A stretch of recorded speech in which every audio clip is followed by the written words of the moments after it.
What is up, everybody? Welcome to yet another episode of Father Dynasty. I'm your fatherly host, Chu, here in the new and improved manhole 5 feet from over there, and here to talk fatherhood, fantasy football, and everything in between. And this is, of course, the first show of the new year. Been dealing with a couple of things, and, of course, my dog getting his tail removed, so thankfully he's doing well. But another reason to be very happy about today is a very special guest and a familiar face. So he's had a great last couple of weeks, including popping of his college football playoff cherry, and much to his dynasty delight, the firing of Cliff Kingsbury. Emma's dad and my commissioner, Tyler Daly. How you doing, buddy? Man, you teased me and said that there was going to be a good intro. It lived up to the hype, especially if none so more than Cliff Kingsbury, the fake sharp of all the fake sharps, getting fired finally. So my guy, Kyler Murray, hopefully is freed of his terrible offense. But to answer your question, I'm doing very well, trying to get back into the saddle at work. Things have been good and busy. And like you said, traveling, jet setting across the country, thanks to my wife, and not in large part, in all parts, because that would not have been at all possible without her. So got to see some really, I wouldn't say great games, but just great talents up close, which I'm sure we'll dive into later on.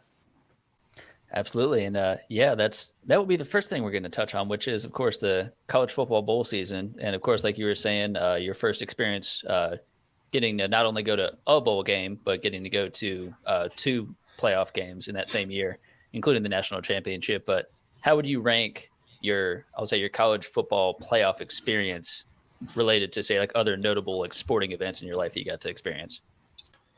Yeah, I had to think hard about this because I think so. I'll start with the ranking, at least for the Rose Bowl. We'll kind of break it down maybe game by game.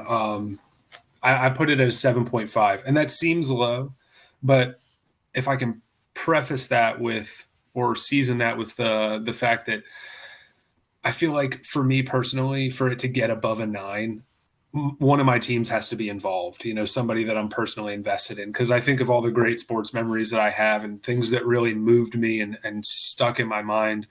It's naturally, at least for me, it's going to be the ones that I had a vested interest in. So 7.5 was, for me, it was still pretty high for the Rose Bowl. I mean, the pageantry and everything, I've told people since I've been back, it was basically like being at the Masters for college football, because there's a decent element of people that go to the game that have almost zero interest in the game. Like there's a lot of fanfare and pageantry. Obviously, there's the parade the morning of the game. Some people go to the parade and don't even go to the game, or vice versa. And it's just this beautiful scenic setting. And that was actually part of the reason, too, I knocked it down to a 7.5, which isn't Pasadena's fault, but we had the unfortunate circumstance of being there with terrible weather. And so the second half, it rained most of the game.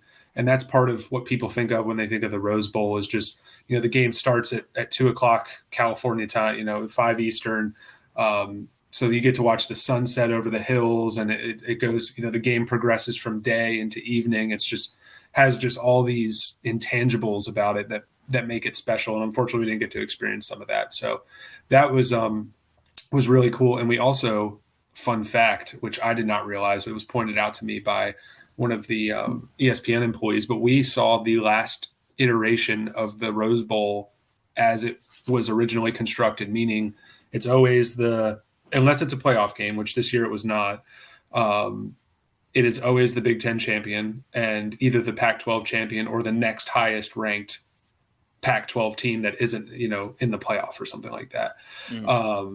And so this year it was Utah, Pac-12 champion, Penn State, the next available highest ranked Big Ten team. But from now on, next year, it is actually a playoff game. And then beyond that, it is the playoff will expand. And so all the New Year's Six games will always be playoff games.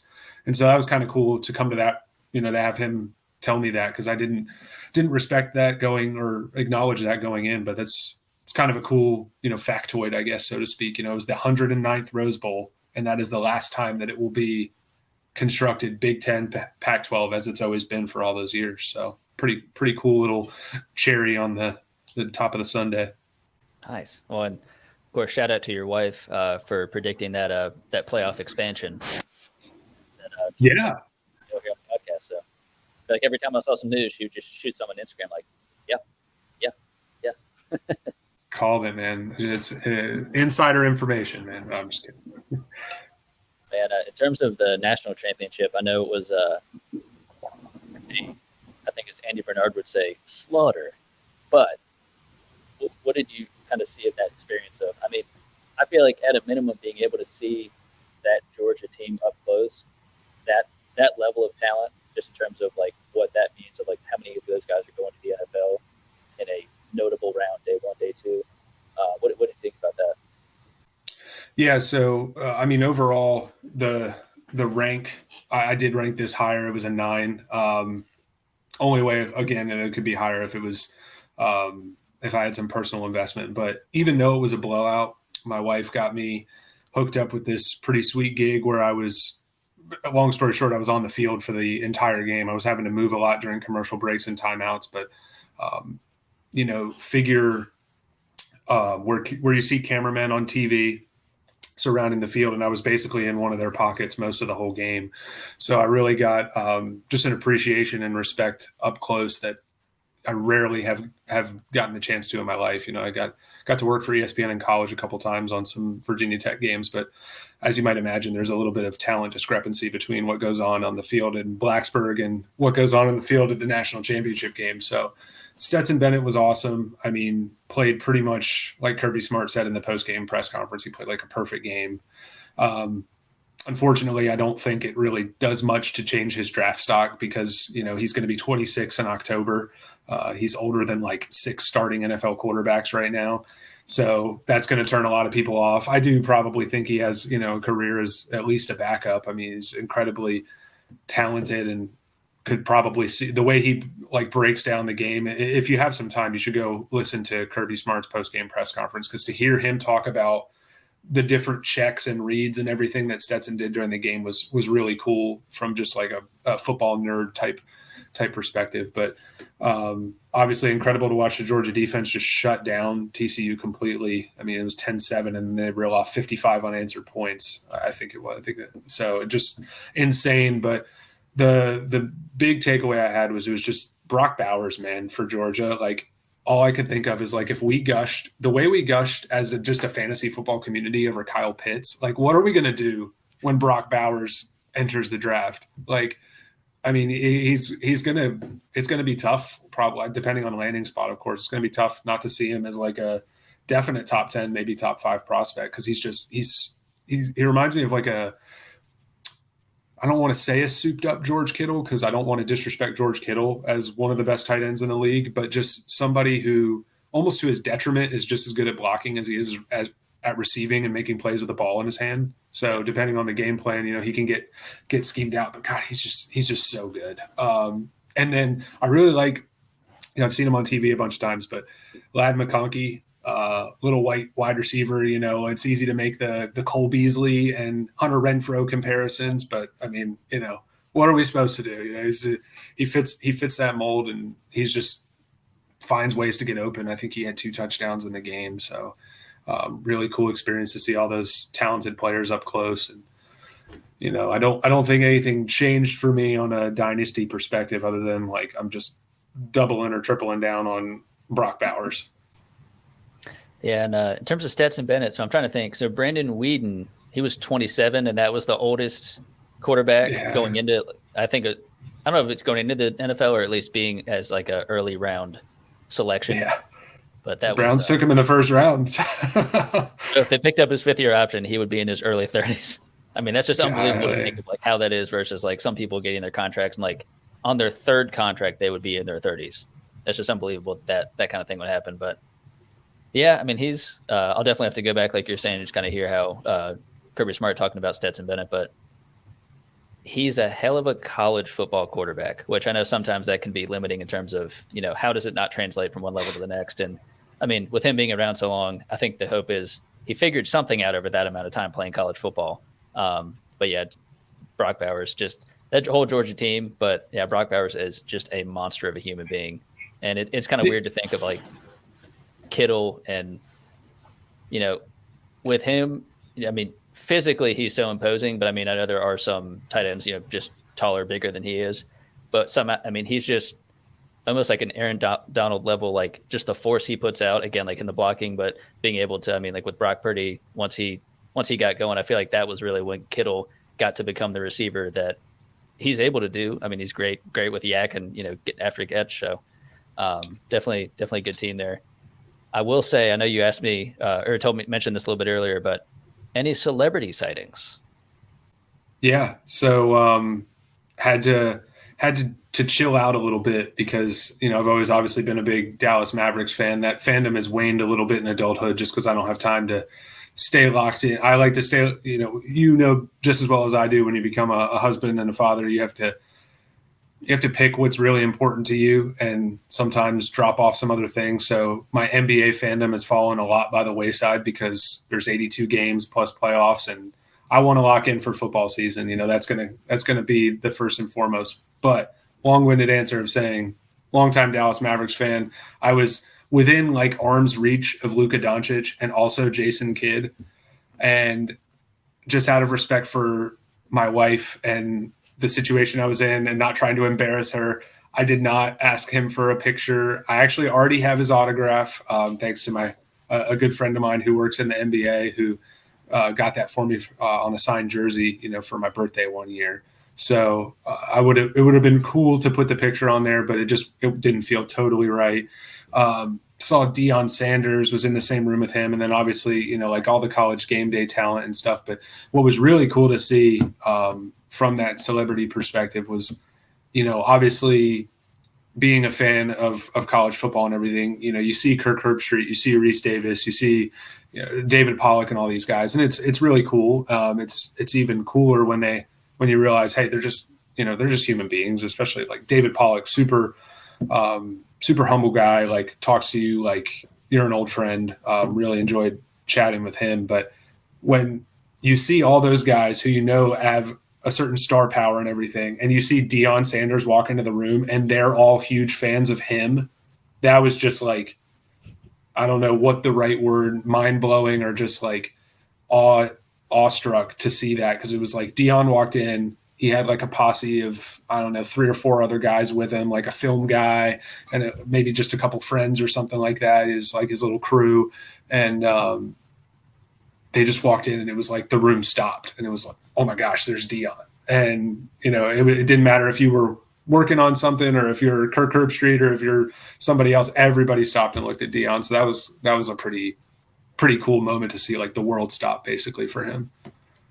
Yeah, Deion, that's been just an incredible career arc in terms of just the level of like fame, notoriety, and everything as a player. He was his own like part of the NFL really. And the fact that he's actually been able to transition it not only just into being a coach and kind of, rise through the ranks a bit, and hopefully, turn around that Colorado football team, but the fact that he's still like, I don't know, he is prime, but in a way that like he can still be a coach and like still get that part done, but still be kind of, I don't know.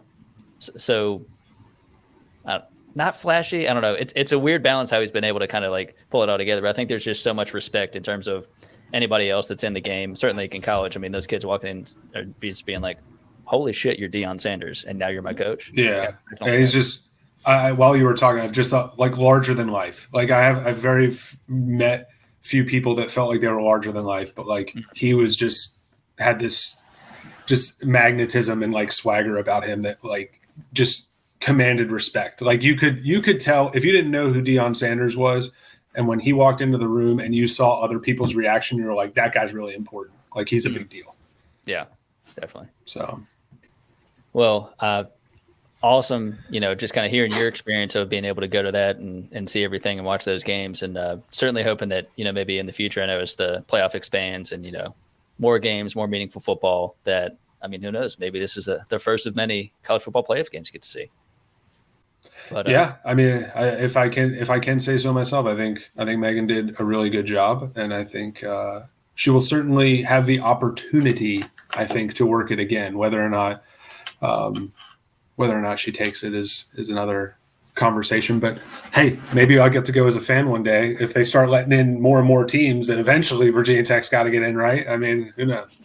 I would like to think so. Yeah. Well, I know that was the whole thing. Like once the team kind of went a little more in this direction, it was like, what bowl can we get? Create one. Just create a new bowl. It's fine. Create the Heinz Mustard Bowl. Yeah, that's probably too nice actually. But yeah, jumping over to another one here, and this is a new segment, Cap or No Cap.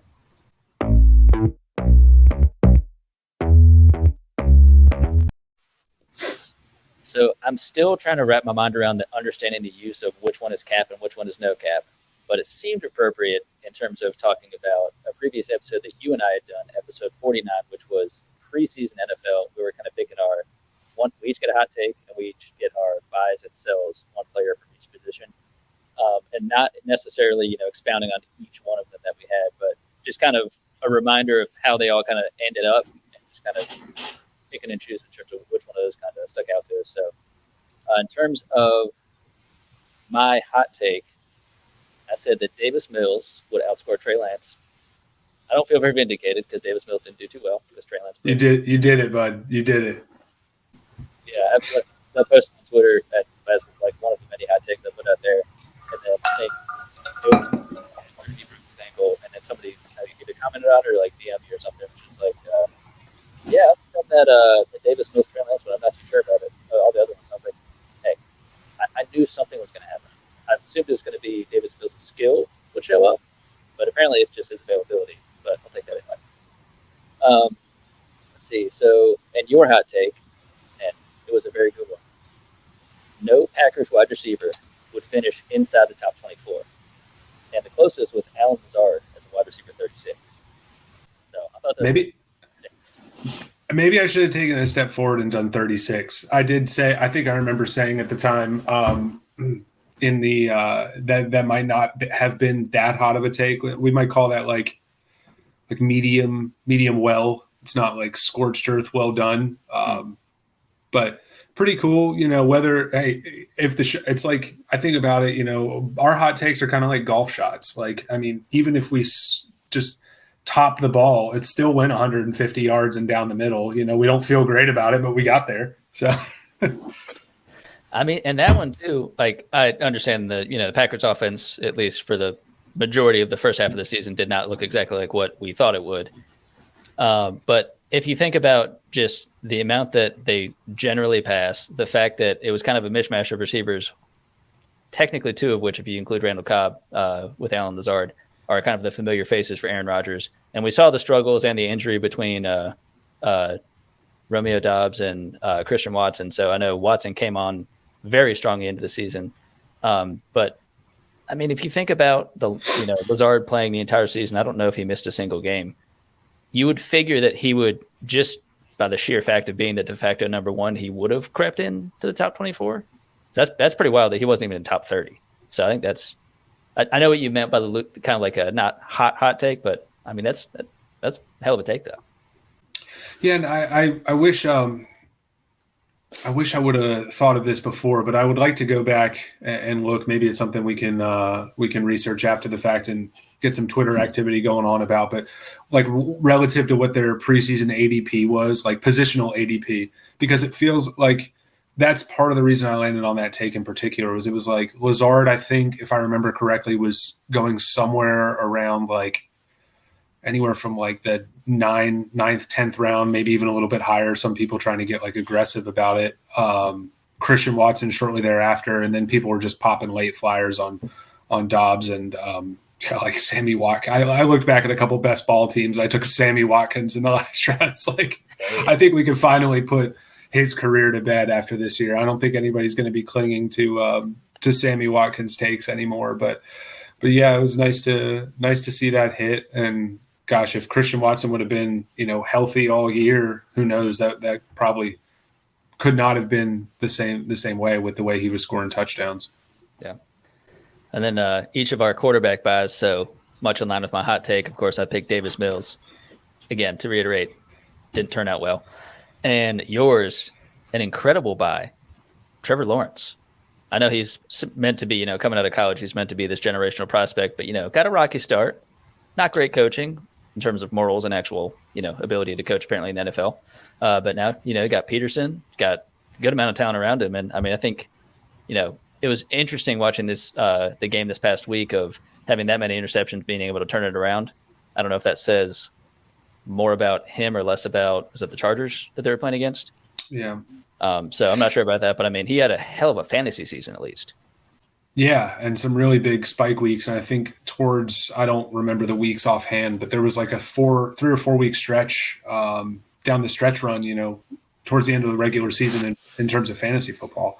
And he was winning you weeks, like 30 plus point efforts, which at quarterback, that's week winning type performances. You always want to, probably hit 20 bare minimum if you're trying to be super competitive at the position. But yeah, I think like you touched on and kind of what I feel about him, especially like this past weekend might have cemented it for me, is that's just who he is. I mean, he's going to take chances. He's going to win you games. He's going to lose you games. He's never going to be a game manager type player. So you're just going to have to kind of ride I don't want to call him Brett Favre, but kind of in that mold where it's just, he's going to have so much confidence in his talent. It's both going to be to his success and to his demise in certain situations. So he's been a lot of fun to watch though. Yeah. And in terms of our sells, had Mac Jones, of course, with Matt Patricia being the OC, I didn't think that could possibly go too well. It didn't. And your sell is Justin Fields, which wild to he over 1,100 rushing yards, bananas. But then, of course, we saw, at least from a true NFL perspective, what we kind of thought about the Bears' offense as a whole in terms of just wildly deficient of talent. And I think it kind of showed because they have the first pick. So the fact that he did that well in fantasy, again, wholly on his legs, but the fact that meant almost nothing in terms of the Bears being able to have a even 500 season. Yeah, it'll be fun to see what they do as an organization and how that affects Fields as a fantasy quarterback moving forward. Because, like you said, so much of this season was on the back of his incredible success on the ground. Does that get mitigated if and when they get more talent at wide receiver? I obviously have to feel like that's a focus for them. They go out and they trade for Claypool in the middle of the year. That didn't, at least in the short term, pan out, I don't think, the way that they wanted. There's some rumors I've already seen out there, deep diving on Twitter, that they're going to be aggressive on the trade market for wide receiver, maybe move that first overall pick. That's all speculation, but I will be, obviously. And if I could just preface the rest of my takes by saying I'm just as proud of my buys as I am embarrassed of my sells. So I'm just going to go ahead and put that out there for everybody as you see some of this horrendous stuff that gets revisited. Well, it is interesting too, because some of them, like in terms of buys on either side, it wasn't necessarily like we were buying like, all right, we'll buy the lowest person. Like, I don't know. It was kind of varied in terms of like, we weren't sticking to like, it had to be within this kind of like range of players for either side. Running backs, I was buying Antonio Gibson, selling Isiah Pacheco. And then you're buying AJ Dillon, selling David Montgomery. David Montgomery is he just fell backwards into a circumstance again with Herbert going down. It's like, all right, we're just going to feed Montgomery the ball because the Bears run, like top 3, I think, in like just overall rushing, attempts and that sort of thing. So it's like they're going to give it to somebody. And no offense to Treston Ebner, who I was a fan of going into the season, but Montgomery is just a mountain of a human being. They're just going to give him the ball, run him into the ground, and probably let him leave in free agency. I don't know. Yeah, I mean, unless you're like super into crunching numbers after the fact, like how many people do you think realistically would know that David Montgomery was a top 24 running back in fantasy this year? I mean, like from a armchair quarterback, fan perspective, if he wasn't on your team, like you didn't go up against David Montgomery and you're like, oh crap, like, I'm going to get shit on this week. Like it was just, yeah, you're right. But I mean, kudos to him, yeah, like you said, it was just kind of, it's fun to revisit it because I think we were doing it just relative to kind of like where we felt their market perception was preseason. Yeah. So, and I still feel, at least about the running backs that I put down, like AJ Dillon, I would double down on buying him. I didn't see any. Yeah, right. I didn't see anything that turned me off. And then there's already reports that, Green Bay wants to bring Aaron Jones back, but they're trying to negotiate like a reduced contract. So that has disaster written all over it in all likelihood. Like if someone else wants to pay him, he's going to be gone.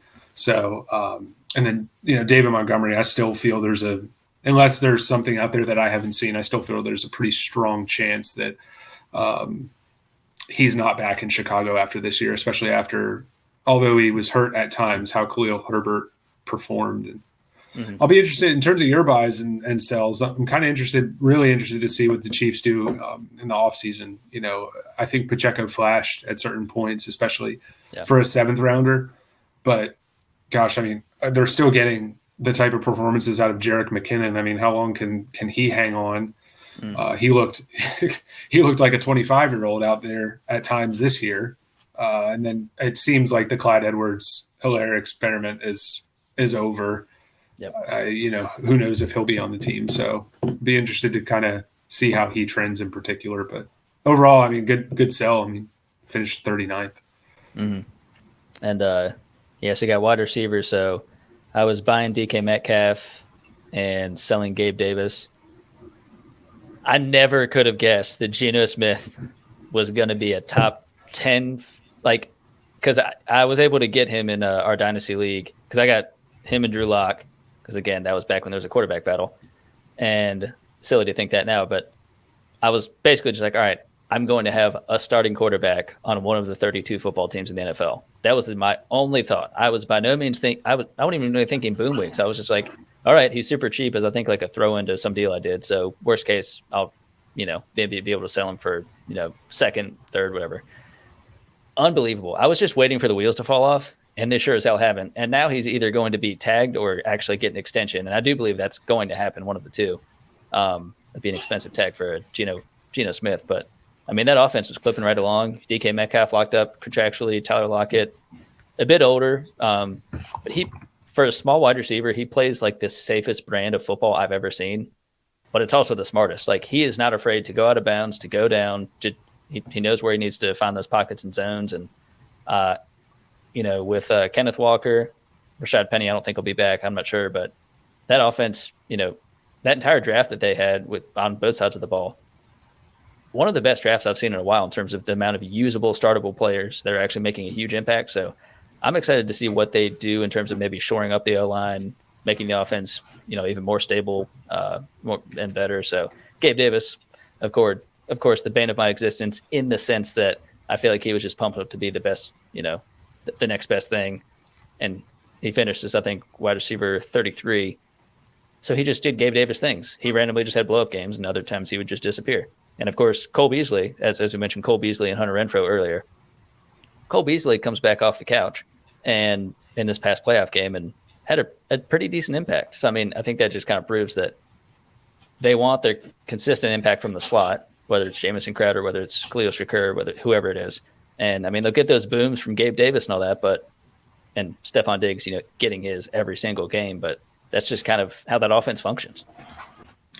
Yeah, the wide receiver position was the one that I particularly highlighted for you that I was going to applaud you for your takes, because betting on talent with DK Metcalf probably, should have seen that coming. A lot of people were doubting him before the season started. And I would really like to go back and find some episodes where we talked about the Seahawks and exactly what we said, because I'm pretty sure I said some very nasty things about how bad they were going to be. And I mean, what a cool story, like you touched on, seeing Geno Smith with this like late career revival. He kind of tapered off towards the end of the year, but he did enough to get him in the postseason. And gosh, I mean, I don't know what the preseason odds were on betting the Seahawks to make the playoffs, but if you saw that coming, you probably made a good bit of change on it. And like you said, Gabe Davis, I mean, I think we were all just trying to pigeonhole him in. It was like we saw the 4-touchdown playoff game, so we all got excited. He has that in him, but for whatever reason, he just seems to disappear at times. And I think he showed us this year he's probably he's a number 3. You know, if he were to leave, you know, for whatever reason he's not on the Buffalo Bills next year, how much would his stock plummet? I mean, you know, whoever's going to step up and be a significant player in that offense, we're going to elevate. And so, you know, to see him, you know, obviously I do remember his ADP because of how much he was talked about. Like he was taken somewhere in that like 22 to 24 range in terms of like wide receiver ADP. So, you know, consistency wise, he totally failed that. Like without some of these just like pop games, which you can't take that away from him. But good call on your part. Well, and so the guys you've got here, so your buy with CeeDee Lamb, who definitely an incredible buy in terms of just what his perceived target share is going to be with, you know, Gallup was still recovering from his injury. You know, who was going to be the one stepping in for Gallup in his absence, and even once Gallup came back, what is that going to look like? Dalton Schultz was still coming back. We didn't really know what we were going to get from what was it, Hendershot and Ferguson and other tight ends there who have done pretty well, honestly. Ferguson's a big buy for me, by the way, for next season. Anyway, I think that was an incredible buy, and I feel like any of the naysayers out there, especially once Dak got back and he was healthy and he was clipping along, he did okay with Cooper Rush, but once Dak got back and he was healthy, he has cemented himself as sincerely a top dynasty wide receiver. Yeah. I was fortunate to get him in the offseason before we gamble on our takes, but this one, paid off because now I feel like his price is just that much higher. Still such a young guy, and proved that he can do it on the inside. He can do it on the outside. I mean, he can be a true number 1 receiver. Kind of had to wait a little bit for those big boom weeks, but he was probably. I would like to go back and look at some game by game breakdowns of wide receivers because he was just so consistent all year. Like I think he was scoring like somewhere between 12 to 18 points just week over week, which you can't quantify how great that is to have in your lineup. And then we go to my sell, and it's a tough one. Davante Adams. I think we knew week 1 that was going to be a really bad take when he had just, gosh, how many catches did he have? And I'm watching him on week 1. I think he had, I don't know, caught like 14 balls or something like absurd like that. So, boo on me. I was not into the narrative that him and Derek Carr were going to link up like the old pals that they clearly are. But that was a bad one. Well, we'll see what happens going forward. I mean, now that Adams and Max Crosby now have their parting gifts of their diamond pendants that they got from Derek Carr. So Derek Carr's heading out of town, and we'll see where he goes. Future Hall of Fame quarterback, Derek Carr. I can't remember who that was. There's somebody who tweeted that, I love that Freezing Cold Takes account, and they retweeted. It might have been Davante Adams, honestly, that said he was going from one Hall of Fame quarterback to another, talking about Aaron Rodgers to Derek Carr. So that's tough. Oh, yeah. Yeah, and so we got – it's weird that I decided to have my buys be what we perceive to be 2 of like the worst offenses going into the season with the Bears and the Seahawks. So Cole Kmet was my tight end I was buying. Of course, how slow they started in terms of – I think he was the target leader. Maybe Mooney, but it was pretty close. Unbelievable how bad that passing game was for the first couple of weeks. I was tracking, I think it's on like Fantasy Pros or something like that. And I mean, it tracks every single person who is in that category. It doesn't matter if they played or not. Cole Kmet was down with people who names I sincerely did not know of tight ends that were technically in the NFL. Like he was so bad because of just those tight ends that come in that are probably blocking tight ends that happen to, on a trick play, just get a catch. And he was down with those types of guys. And then he was probably getting beaten by like Mercedes Lewis, who I, up until like recently, I thought like had retired years ago, but he's still catching balls from Aaron Rodgers. And then, of course, Cole Kmet turns it completely around and then finishes up as a tight end 11, which, again, it helped with, kind of the rounding out of Fields, and much of it was with his legs. But, Mooney went down, and Velus Jones is Velus Jones. So where else is the ball going to go? I mean, Cole Kmet, I think, filled in admirably. It just didn't quite happen with the consistency I wanted it to. But I guess we'll take that. And then my sell was Darren Waller. It was a new regime. Like you mentioned, Davante Adams obviously is still the best of friends with Derek Carr. But, I was thinking, he wouldn't get the Darren Waller volume he used to get, but I figured it would still be a suitable one. And he was injured for most of the year. So I guess it's kind of tough to say, was he good? Was he bad? I think the last couple of games in the season, he did okay. But I guess we'll just see what his durability is like going forward after getting that big deal. And I know he's a bit older in terms of when he's kind of reaching the apex of his career for a tight end. So what do you got about those guys or your tight ends?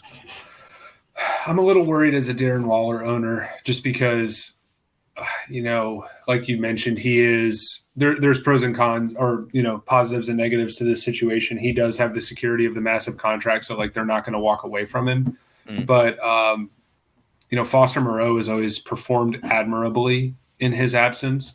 He did so again this year, at least gobbling up a couple touchdowns. If I had to guess, it was probably like 3 to 5 or something like that. But you do just have to worry about the durability aspect as he gets on the wrong side of 30. And, there's just so much uncertainty, I think, in Oakland, or sorry, Las Vegas right now.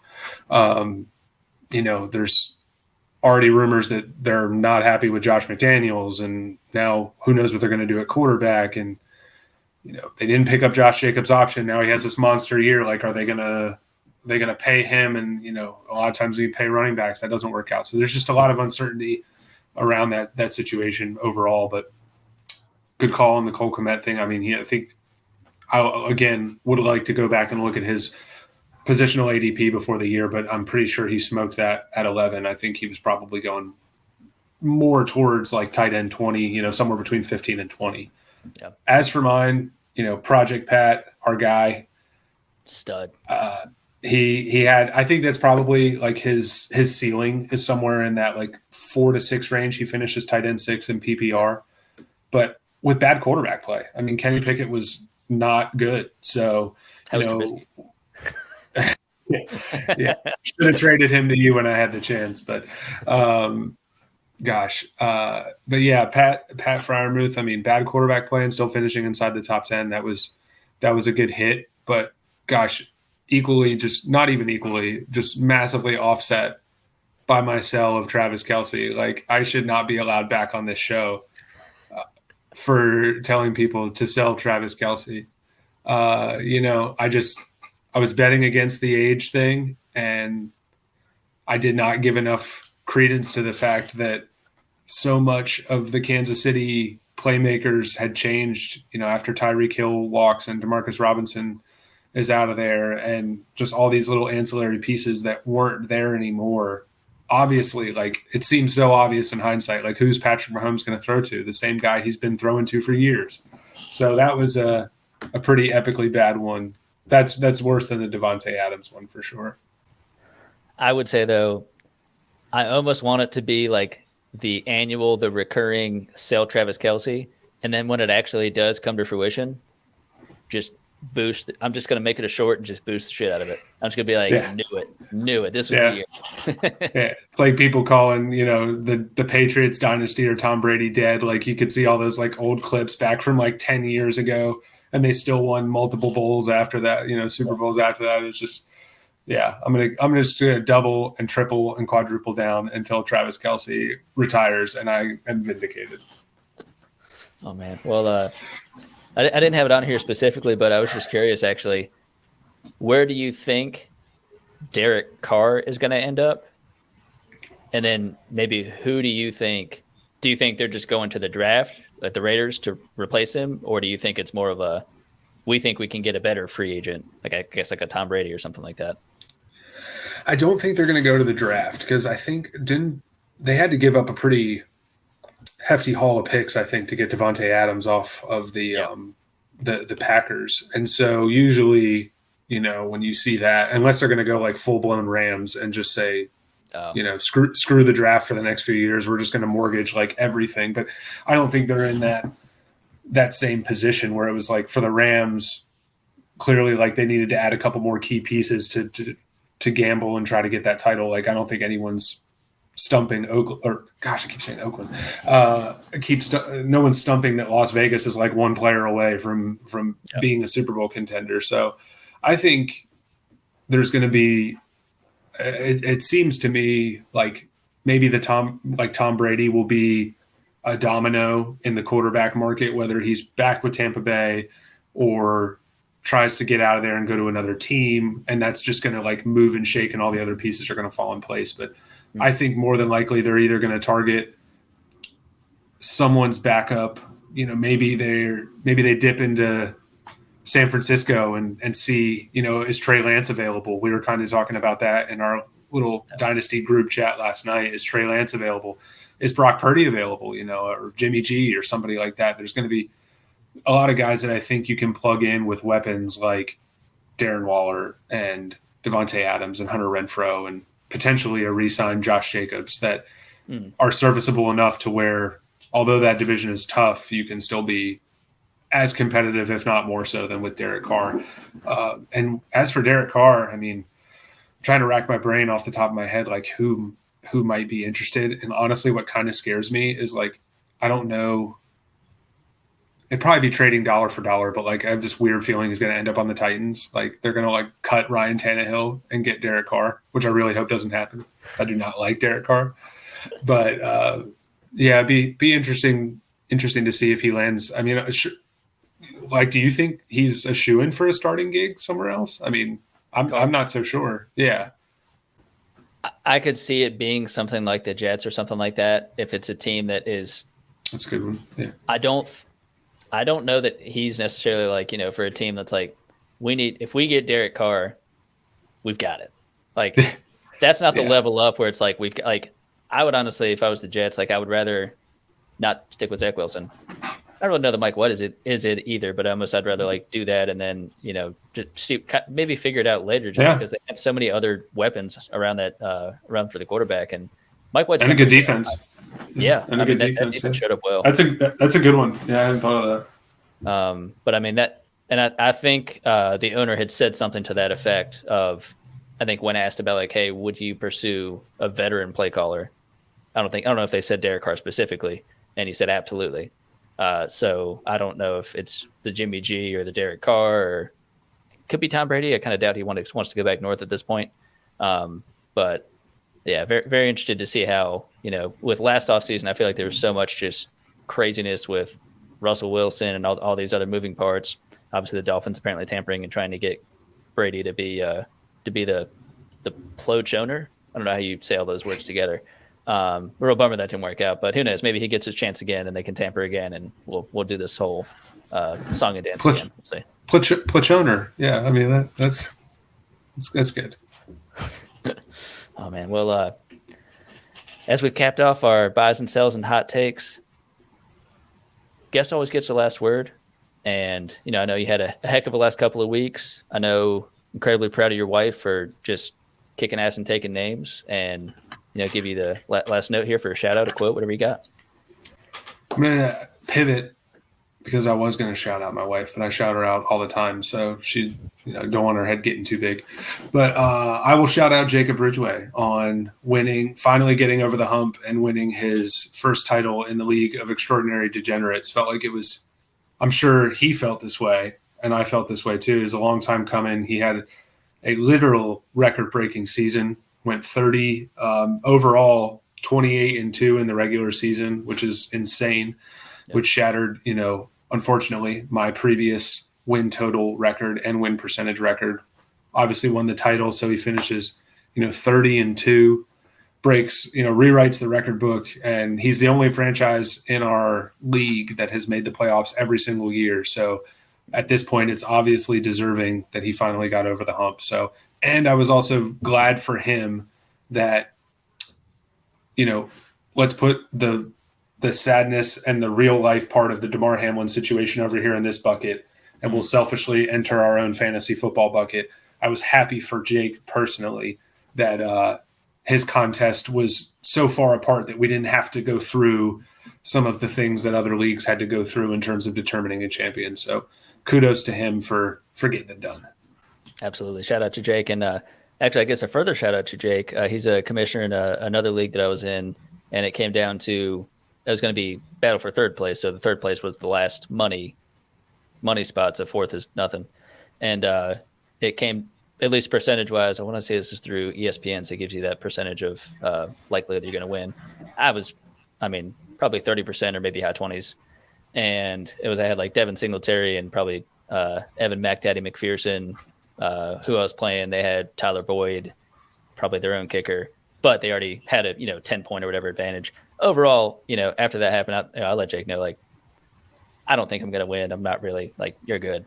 And he had actually come up with a creative way. I'd heard, all the discussion on Twitter and everything of people talking about, what's the right way, what's the best way to kind of do it. And he actually had come up with, so in the first round of the playoffs, like the real NFL playoffs, how did each of those players do that game, and then take that point total and apply it to that final week or that championship game. Because I'd always heard about, people taking like averages for the season for the players or something like that. So I thought that was a pretty creative way to do it. It's still a very meaningful game. Of course, those players are going to be playing if they're healthy in that playoff game. Still ended up losing. I think it might have gotten shellacked. But shout out to him for that creativity. Yeah. Well, Tyler, I appreciate you, and stay classy. Always good to be on. Already looking forward to next time.